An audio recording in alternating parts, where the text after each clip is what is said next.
आप सबको मेरा नमस्कार और इस भूमि को मेरा नमन। मेरी राजनीतिक यात्रा आज से 35 साल पहले इसी माह जून से शुरुआत हुई थी। मेरे लिए यह सदा नहीं भूलने वाला पल है। Shri Manohar Lal Khattar ji, honourable minister, housing and urban affairs and power, government of India, आपकी पहचान है।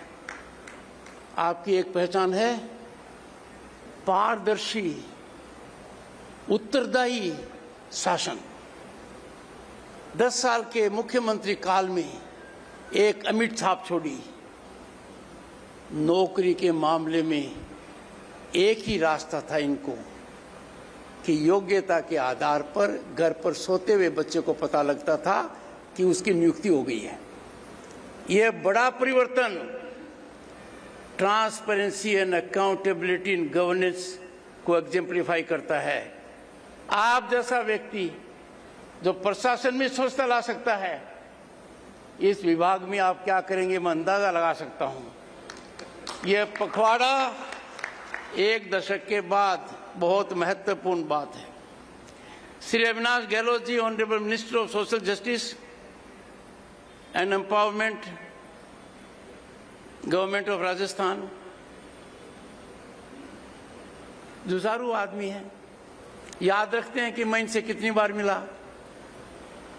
कैलाश जी मिलते रहेंगे। Shri Sunil Kumar Gupta, secretary vice president of India, Shri Srinivas Katikithala, secretary ministry of housing and urban affairs, government of India, और अपने यहाँ से और हमारे गांव से श्रीमती हर्षिनी कुल्हरी, यहाँ की जिला प्रमुख, महिला शक्ति का प्रतीक। और इसी कड़ी के अंदर कितना अच्छा लग रहा है, chairperson municipal council Jhunjhunu Shrimati Nagma Bano. और इसी कड़ी के अंदर एक बहुत ही प्रतिभाशाली IAS अधिकारी जो अपने बैच में प्रथम रही, मैं रूपा मिश्रा जी की बात कर रहा हूं।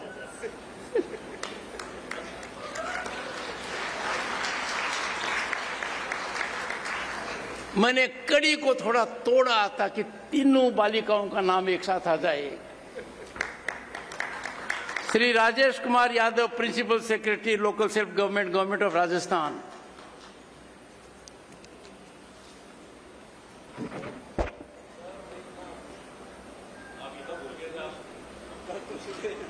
हाँ, ये बहुत अच्छा किया। गृह शांति के लिए बहुत जरूरी है, धर्मपत्नी को कभी नहीं भूलना चाहिए, खास तौर से यदि अगर वो बनस्त्री विद्यापीठ से PhD की हुई है तो। जब मैंने माँ के नाम पेड़ लगाया, हर जगह जाता हूँ लगाता हूँ, यहाँ भी लगाया, तो मैंने तुरंत कहा ये मेरी माँ के नाम भी है और इसकी सास के नाम भी है। तो इसने भी एक बार जवाब दिया कि मैं भी ऐसा ही कर रही हूँ। मैं खुद की माँ के नाम भी पेड़ लगाती हूँ, आपकी सास के नाम भी लगाती हूँ।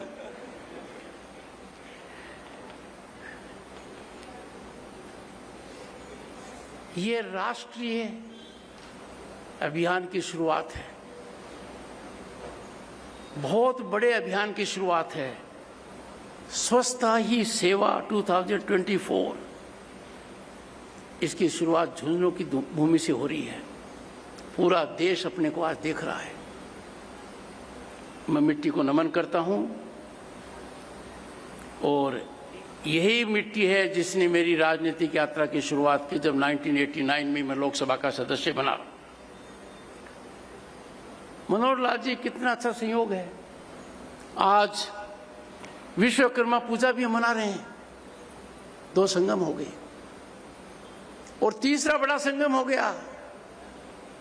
भारत के प्रधानमंत्री श्रीमान नरेंद्र मोदी जी का जन्मदिन है।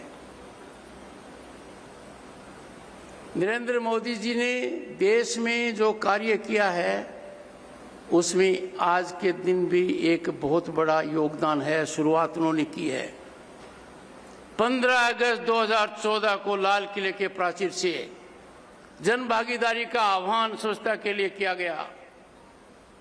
प्रधानमंत्री नरेंद्र मोदी का वो उद्घोष एक दशक में दुनिया का सबसे बड़ा क्रांतिकारी कदम साबित हो गया है और देश में निरंतरता से बदलाव का प्रतीक है।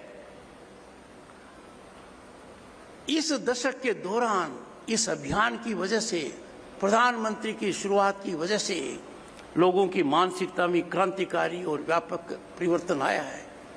स्वच्छता के प्रति उनकी दृष्टि बदली है। अब कोई चलती गाड़ी से केले का छिलका नहीं फेंकता है।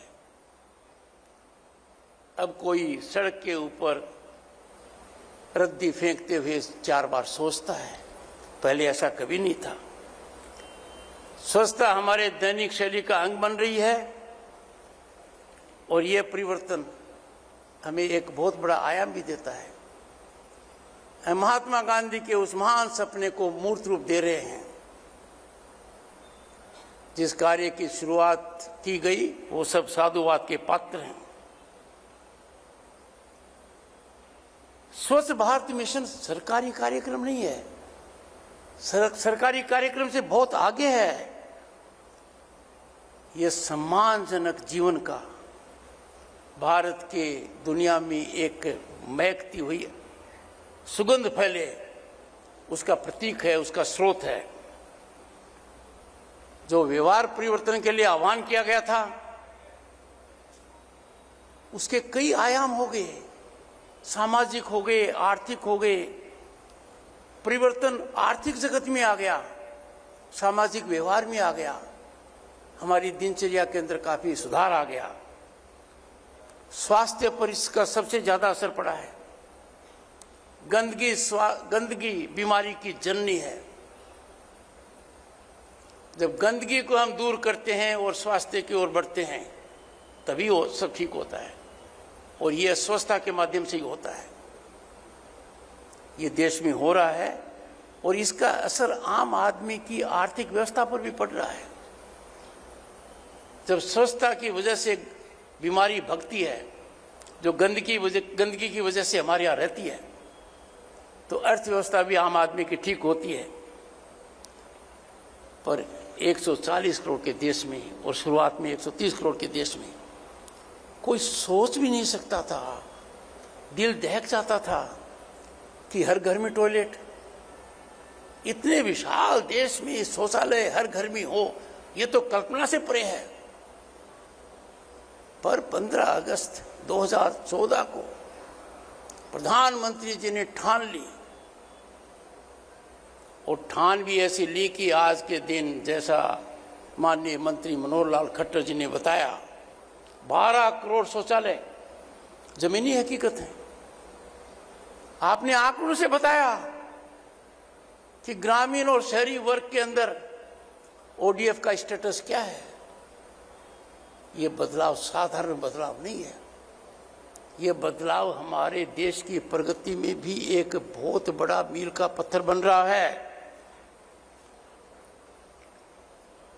इस अभियान से एक अभिशाप खत्म किया गया। माताओं बहनों के लिए अभिशाप था शौचालय न होना। Their dignity was being compromised. And just imagine, at such gigantic scale, this mission has been taken, it has been accomplished, and it is getting now varied forms of development. लोगों को कल्पना नहीं थी, अंदाजा नहीं था। उन्होंने देखा ये मात्र सफाई तक ही सीमित है, अब ये उद्योग बन गया है। Waste is being converted into something which is very best. We are having industrial enterprises, startups that are helping us. आज मुझे सौभाग्य मिला है एक का उद्घाटन करने का। आपने बताया है मंत्री जी ने कि पूरे देश में इस प्रकार के कितने एंटरप्राइजेज चल रहे हैं जिनका आधार कचरा है। आप विचार करें कि कचरे को एक उपयोगिता में डाल दिया जाए स्कैंडिनेवियन कंट्रीज में एक देश है जिसने शुरुआत की थी कचरे के लिए कि कचरा एक औद्योगिक व्यवस्था का भी साधन बने। वो देश आज के दिन दुनिया से कचरा आयात करता है। हमने कचरे के बारे में जो सोचा है, जिसका निस्तारण हो रहा है, जिसको परिवर्तित किया जा रहा है, that is a great economic activity which is changing lives of many people and improving our urban and rural infrastructure। और जो बताया गया है माननीय मंत्री जी ने, वो सिर्फ आंकड़े नहीं है, वो आम आदमी के जीवन में बदलाव के बिंदु हैं, बदलाव के मानदंड हैं। मुझे तो बहुत अच्छा लगा अपने भारत में जहाँ जनता गांव में रहती है, स्वच्छ भारत मिशन ग्रामीण के तहत 94% गांवों को उनकी ग्राम सभाओं द्वारा ODF प्लस घोषित किया गया है। और सुखद विषय है, we take pride in it कि 50% ने ODS प्लस मॉडल का दर्जा हासिल कर लिया है। You set a target, you achieve the target so significantly. और हमारा राजस्थान तो बिल्कुल पीछे नहीं है, 97.7% गांव ODF प्लस हैं and 65% of them are ODS plus model हैं। एंड राजस्थान की क्यों झुंझुनू जिले की बात कीजिए, let us look at the ground under our feet where we are today. Jhunjhunu में 99% गांव ODF प्लस हैं, 99% ऑफ दैट मुझे कहते हुए गर्व हो रहा है 60% of them are ODF plus model. और ये सब संभव हुआ है जन भागीदारी से।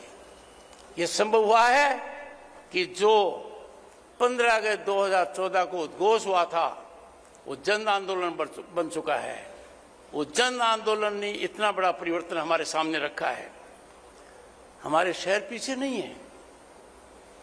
हमारे लगभग 30% शहरी स्थानीय निकायों को पहले ही ODF प्लस प्रमाणित किया जा चुका है, विच मीन्स ये एक ऐसी योजना है जिसमें गुणात्मक सुधार हर वर्ष आ रहा है। And that is very soothing when it comes to the life style of people. निरंतरता से एक दशक में इस प्रकार की गति होना, the incremental rise in the missions performance over a decade has stunned people at global level. Bharat दुनिया में इसका एक मिसाल बन गया है। आज कचरे से क्या हो रहा है? कचरे से ईंधन, कचरे से ऊर्जा, और मैंने देखा है एग्जीबिशन के अंदर कचरे से कंपोस्ट, जिसको कहते हैं ना चक्रीय अर्थव्यवस्था, सर्कुलर इकोनॉमी। पहले तो हम कचरे के चक्र में फंसे हुए थे, अब कचरा चक्रीय अर्थव्यवस्था में फंसा हुआ है। It is getting converted into energy, power and fertiliser. सरकार इस मामले में जितनी सहायता दे सकती है वो दे रही है। मेरा आप सभी से अनुरोध होगा, देश के नागरिकों से अनुरोध होगा, सरकारी नीतियों का अध्ययन करें, उनका लाभ उठाएं, और ये लाभ व्यक्ति के लिए, समाज के लिए साबित होता है।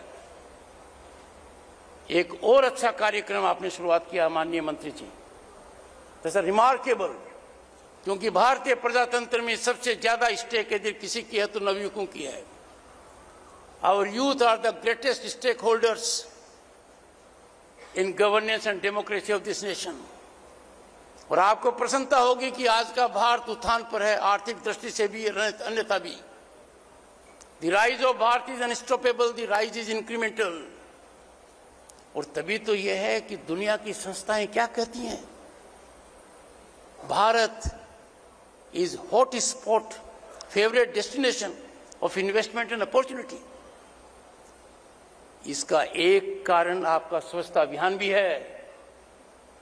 पहले भारत के ट्रेन में जब जाते थे 50 के दशक की बात है, लोग कहते थे ये क्या हो रहा है।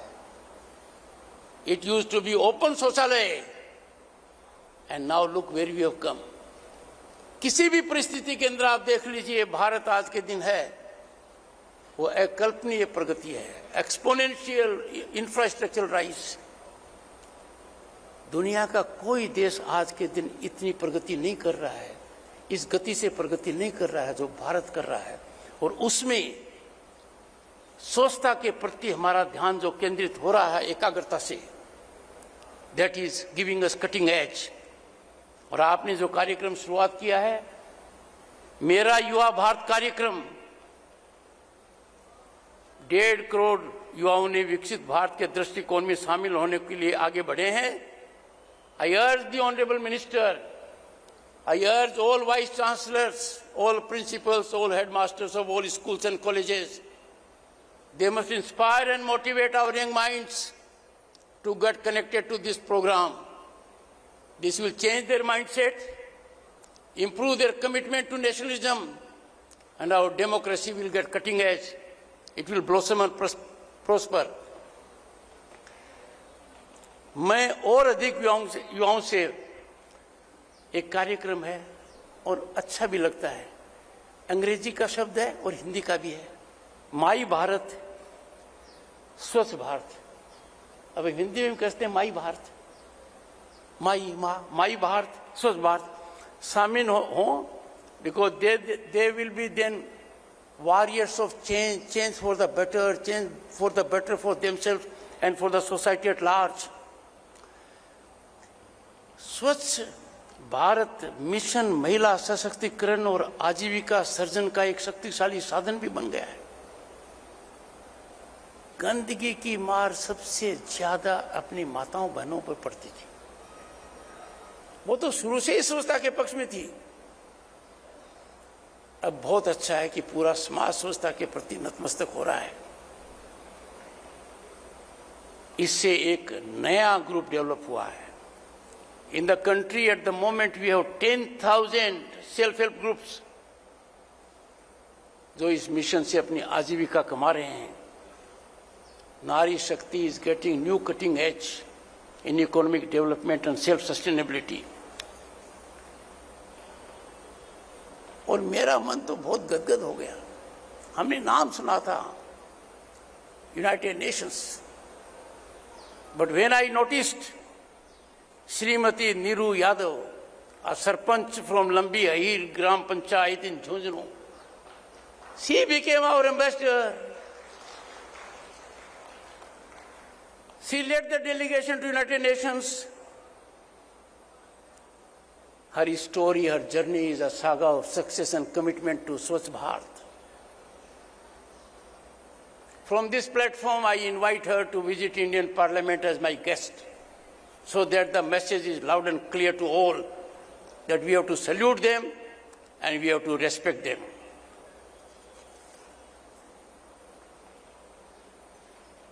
सत्रह सितंबर से 2 अक्टूबर, मैंने पहले भी कहा, विधि की रचना अजीब होती है। विधि अपना खेल अपने तरीके से खेलती है और भारत की 5000 साल की संस्कृति इसका द्योतक है। एक महापुरुष का जन्म 17 सितंबर को हुआ, दूसरे महापुरुष का जन्म 2 अक्टूबर का हुआ। दोनों के बीच में गैप भी एक पखवाड़ा रखा गया। एक के जन्मदिन के ऊपर ये शुरुआत हो रही है, दूसरे महानायक महापुरुष के जन्मदिन पर इसका एक तरीके से समापन होगा। But this is never ending, it is a continuous process. इसलिए हम पूरे देश के अंदर, मुझे बहुत अच्छा लगा है और माननीय मंत्री जी ने इसकी ओर ध्यान केंद्रित भी किया है। 3 लाख से अधिक स्वच्छता लक्ष्य इकाइयों को साफ करने और बदलने का लक्ष्य रखते हैं। You already overcome it. ऐसा महारत आपने मुख्यमंत्री के काल में नौकरी देने में भी रखा था।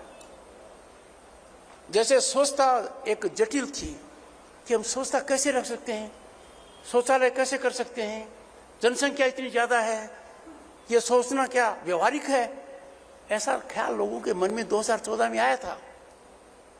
आज 12 करोड़ शौचालय हकीकत हैं। उसी तरीके से जब आप मुख्यमंत्री बने तो था मनोहर लाल जी क्या करेंगे, नौकरी तो पर्ची से मिलती है, नौकरी तो सिफारिश से मिलती है, नौकरी का वही साधन है। इन्होंने नौकरी में स्वच्छता लाई, नौकरी में स्वच्छता के प्रतीक बने। और मेरा मन तो गदगद हो गया जब एक बच्चे ने कहा कि मेरा परिवार सोच भी नहीं सकता था कि डाकिया वो चिट्ठी लाया जो अपॉइंटमेंट लेटर था, क्योंकि हमने तो किसी से सिफारिश कराई नहीं थी। आपके पास अब पूरे देश का जिम्मा है स्वच्छता कायम करने का। मैं आपको शुभकामनाएं देता हूं। दोस्तों, एक दशक के बाद आज नई शुरुआत हो रही है। ये अभियान सफाई तक सीमित नहीं रहना चाहिए। ये हमारे विचारों में बदलाव लाएगा, आदतों में बदलाव लाएगा, जीवन शैली को सकारात्मक रूप से प्रभावित करेगा और आर्थिक उन्नति के अंदर बहुत जबरदस्त योगदान करेगा। आइए हम संकल्प लें कि स्वच्छता को स्वभाव से जोड़ें, संस्कार से जोड़ें, संस्कृति से जोड़ें, क्योंकि हमारी ये सांस्कृतिक विरासत है। मैं अभियान के अंतर्गत अपने स्वच्छता कर्मियों का भी अभिनंदन करना चाहता हूं। And their job is fundamental, their job is basic. We must salute them, we must hold them in high respect. As a matter of fact, they are engaged in a very, very solemn activity which is good not only for society but for the planet. स्वच्छता एक सेवा है। It's a sublime commitment to humanity. ये एक ऐसी सेवा है जिसका फायदा सभी को मिलता है। हमें इसको ग्रहण करना चाहिए, अपनाना चाहिए, खुले मन से अपनाना चाहिए। जब पूरा समाज इस दिशा में एकजुट होकर काम करेगा तो मेरे मन में कोई शंका नहीं है, मैं पूर्ण रूप से आशावान हूं। एक स्वच्छ, स्वस्थ और सशक्त भारत का निर्माण हम कर पाएंगे। हमारी जो यात्रा चल रही है वो यात्रा सफल होगी। मुझे एक श्लोक याद है और श्लोक बहुत महत्वपूर्ण है और ये हमारी सांस्कृतिक विरासत है। It is a sense of our 5,000 years of civilizational ethos। और स्व है, स्वस्थता है सर्वधनम। समझ में आ गया? स्वस्थता का मतलब धन, पूरी तरह से सारा धन स्वस्थता है। स्वस्थता है सर्व रोग हरम। एक तरफ धन आता है, दूसरी तरफ रोग चला जाता है। स्वस्थता है सर्व सुखदम, पूरा सुख देती है जब हम स्वस्थता रखते हैं। और स्वस्थता है सर्व लक्षणम, हर प्रकार के लक्षण को दर्शाती है। हमें ध्यान देना चाहिए कि हम इस ओर करें। मेरी बात को समाप्त करूंगा एक आह्वान के साथ। आज पूरे देश में एक महायज्ञ हो रहा है। उस महायज्ञ का उद्देश्य है 2047 में भारत विकसित हो। ये बहुत बड़ी महायात्रा है। इट्स अ मैराथन मार्च जिसमें हर कोई भागीदार है। मेरा आप सभी से अनुरोध रहेगा, इस महान यज्ञ में आप अपनी आहुति दीजिए। स्वच्छता अभियान को सफल करना इसका एक अंग है, पर पूर्ण दृष्टिकोण से आहुति दीजिए। निश्चित रूप से Bharat 2047 will be a developed nation और हम वो दर्जा प्राप्त करेंगे जो हमारा था सदियों पहले, विश्व गुरु। माननीय मंत्री जी, आपने मुझे मौका दिया, उस भूमि पर मौका दिया, उस प्रदेश में दिया जिससे मैं जुड़ा हुआ हूं। मैं आपका आभारी हूं। पर मैं आपको यह आश्वस्त करना चाहता हूं कि यह जो कदम एक दशक तक हुआ है, इसका हर वर्ष अब एक दशक के बराबर होगा। The rise will be incremental and it will get vertical at a point of time। आप सबको बहुत बहुत शुभकामनाएं। धन्यवाद।